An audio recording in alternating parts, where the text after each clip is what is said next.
Is this project going to come out as anticipated? I guess the outcome will tell. This red crepe material, light crepe, and I got about 2.5 yards. Hopefully it will be enough. It wasn't enough.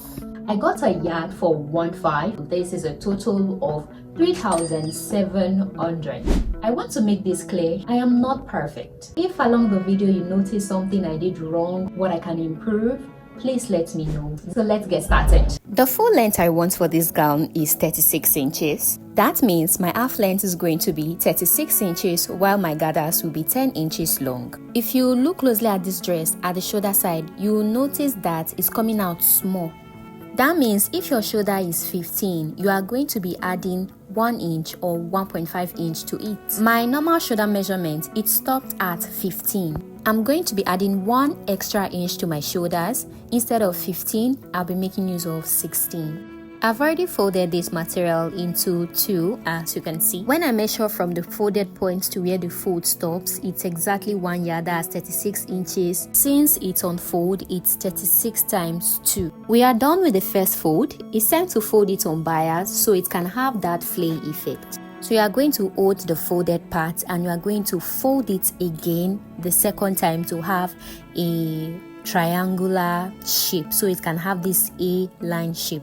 This is how you fold fabrics on bias. With my chalk, I will indicate where all the 4 folds stopped. So to get your shoulder measurement, you are going to find it. Anywhere your tape hits your exact shoulder measurement, you mark it and you roll a line. So that's just it. Next, I placed my tape on my shoulder line and I measured my supposed half length for this kind of dress.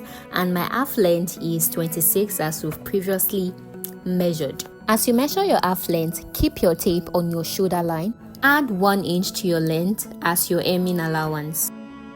3 times I attempted to draft this gown and twice I failed woefully because I was making these simple mistakes. My first attempt, I ended up with a bent upper bodice. I don't know what I was doing wrong. Or is this how it's supposed to be? This is my first time drafting a gown on bias and this was all new to me. Is this how it's supposed to look?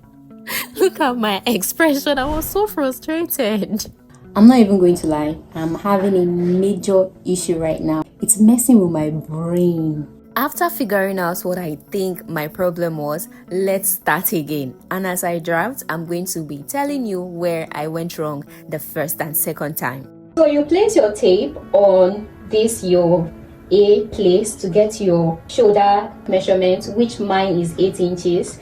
My first mistake was perspective. It was the way I positioned and angled my bias. If you look closely, I placed one side on a straight line that's following the line on my thighs and that distorted my perspective. You are not supposed to place it like this. It's supposed to be like this.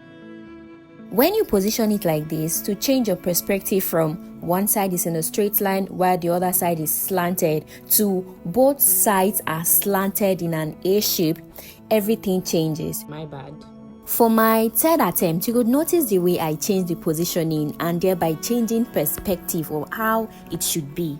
The second mistake was that because of my first mistake that I didn't position it well, my shoulder line was bent. The way I angled my bias, you would think that it's straight, right? But when I changed the position of my bias, it was bent. Just take a closer, keen look at it and you notice the bent shoulder line. So after getting this 8 inches, what I will do is I will measure what I have on one point, which here like this is 10, and this other place has to be 10 too, so that it will be a straight line when I draw. I have 10 here as well. This point right here is exactly 8 inches. This point right here is going to be the center front. This point that is on fold, as you can see, this point is not fully on fold. This is going to be the armhole side. Remember, I folded it twice, giving me 4 pieces, meaning I have both front and back. So what you're going to do next is to measure your neck width. For this, I'm using 3 inches and my neck depth is 3 inches too. So you connect the curve with your ruler. So on this point, I'm going to go down on my shoulder slope by 1 inch. So I'm going to connect it to this neckline of mine. So the next thing I'm going to do is to get my chest line, and your chest line is your bust divided by 6 plus 1.5, which mine gave me 7. So I'm going to place that 7 on my shoulder slope. So this right here is my chest line, where I'm going to be imputing my bust measurement. My bust measurement is 8 inches, but I'm going to be using 8.5 for ease. And I'm also going to add 1.5 inches allowance to it. Now after getting this point, I'm going to connect from this point to this point. After that, you are going to get the midpoint, so which mine is 3.5, and you go in by 0.5. You connect from here to this point right here. What I'm going to do is I'm now going to slant this place into it like this. So I'm going to make the neck for this to be 2.5, and the width is going to be 3.5 because it's canoe kind of. I feel like 4 will be too wide, but 3.5 will be okay. This is now my new front neckline. After getting a close observation of the front, you know that this has the back and the front, so you will not cut this neckline for the front first. Recall that initially I used the bent shoulder line to cut the half length. Automatically, that means my half length is bent and I have to change it. Candid advice: cut your full length before you cut your shoulder slope, not after, so you can keep your tape on the straight shoulder line to maintain your accurate length. Because I measured my full length after I've cut my shoulder slope, which was not good. For the back neckline, it's going to be 1 inch deep and still maintain that 3.5 inches wide. So I'm going to connect it. I don't know if it's just me, but my armhole was looking so small, so I had to deepen it a little bit. Maybe everything is all in my head. So I'll remove one piece. Now you cut the front neckline, but give it half-inch allowance for stitching. This is for the front. But I'm still skeptical about this armhole. I don't know if it's going to be okay. What I'm going to do is I'm going to first of all join the back and the front together on the shoulders and on the side. Then I'll now check, oh, should I make these changes or everything is good to go? I don't know what's going on here. I don't know what's up with this. Probably it's because we went out by 1 inch. I'm going to reduce this place by 1 inch, and the armhole I'm going to reduce both sides by ½ inch because it's tight. So let's go work on these changes.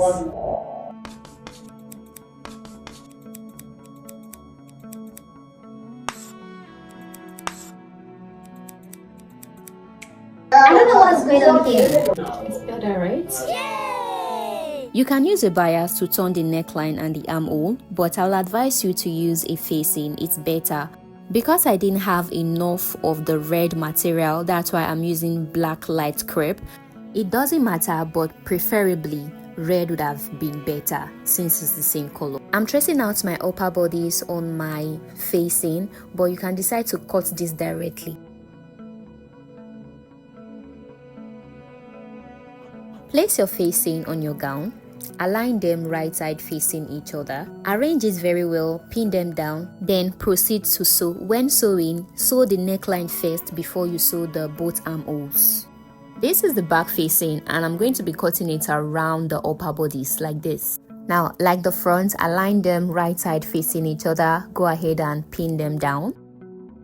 So when I'm done stitching, I'm going to trim off all these excesses. First, you go ahead and start with the neckline before you go and sew the armhole side. I am done stitching. So for both the front and the back, you see those points that curved, especially the armhole curve and the neck curve, you are going to make notches around those points so that when you are done ironing, everything is going to relax. There will not be squeezing. This is the back part, but there is no light, so I've not ironed mine, but it's important that you iron it because this thing needs proper ironing. So the front piece and the back piece, align them right side facing each other. This part is quite familiar. So when you align them at the shoulders, make sure both shoulders of the front and the back are equal. If it's not, you have to loosen one side to make it equal, because I had to do that for one side of mine. It refused to pass my big head. I have to lose it so I can put invisible zip on the shoulders. How come it just fits my round face? I'm going to be making use of this long invincible zip for this really small place. This is the only invisible zip I have available. I'm just going to use it like that. Vision is visioning. It's not bad. The only thing I'm not happy with, the shoulders. The shoulders are okay. What does she want? No, this isn't what I wanted. It's supposed to come here. Come on, like this. And the neck, it's supposed to be like, don't go down. I don't know why you go down. It's not bad at all. It's 5 o'clock already. Tomorrow I'm going to finish the whole process. Taylor's messy workspace when working is a table that has not been shaken. Understandably though. Is it possible to sew and still maintain a clean environment? Tell me in the comments. The questions I asked myself after I reduced the neck depth by ½ inch. Why was it still that deep? My conclusion is that if you really want that canoe to be obvious, because if you notice my own, the canoe wasn't that obvious. You have to make the neck width 4 inches, not 3.5. For the depth, I'm thinking it's the slant in front. The center front was on a bias, right? So that means it wasn't straight. And because of this, there was a high tendency that it would be wide if we used that measurement. So next time, if I'm doing it, or what I would advise you to do, is to use 2 inches for the front neck depth and 4 inches for the neck width, if you want it to have a canoe effect, and so that you can wear it from your head without having to put a zipper at the shoulders. It's day 2, hopefully the final day. So when you measure the bottom of the gown, the gathers is supposed to be ×2. I have 3 yards for the bottom round of my gown, which means my gather fabric is supposed to be 6 yards long, but I have 5, which is not going to be enough if I want it to be full. So for the width, I have 12 inches. So I'm going to fold the bottom and the top with 1 inch each. So I'm going to be left with 10 inches. I've gone ahead to fold the bottom and the top. Now I have a total of 10 inches. So when I'm making long, really long gathers like this, I don't use my sewing machine. I use my hand needle till I get to the end. This is how the gathers are looking. The gown is messing with me. Cause tell me how I went from 36 to 40. This math is not mathing at all. 31. My half length I measured to be 26. It's now 31. How come? Go and ask your grandfather. So what I did was I measured where I want the half length to stop on my body. I loosened it again, then I cut it. So after which, when I was done, this is what I have. At this point I didn't want to conclude anything until the finished product.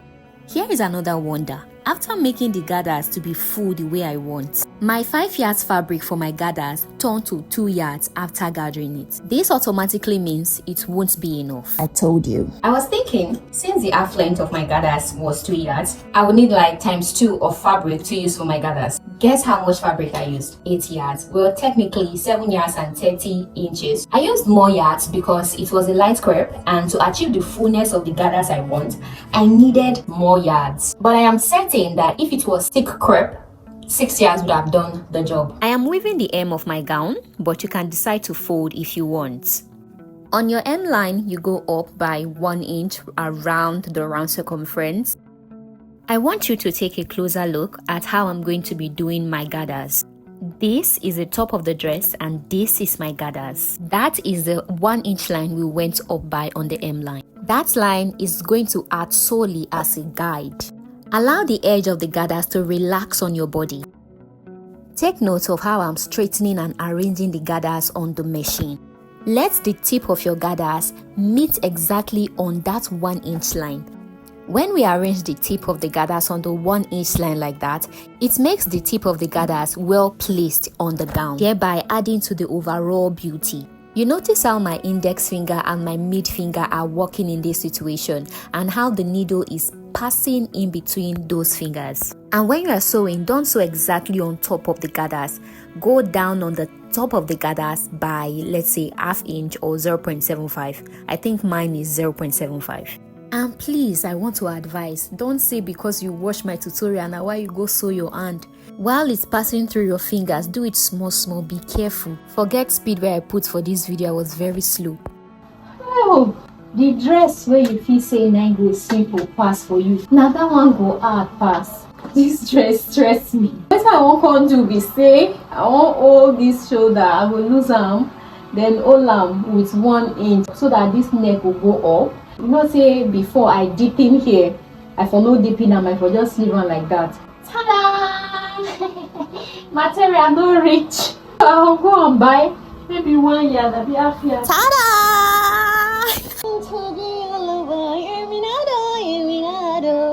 I beg, I don't want to talk. May una give me my flowers. Give me my flowers in the comments. Give me my flowers. I don't want to follow anybody quarry. Give me my flowers. Biko, like the video, subscribe to this channel because now premium tea. Now person will watch to the end. I go dance for. Thank you so much, my lovely people. Thank you.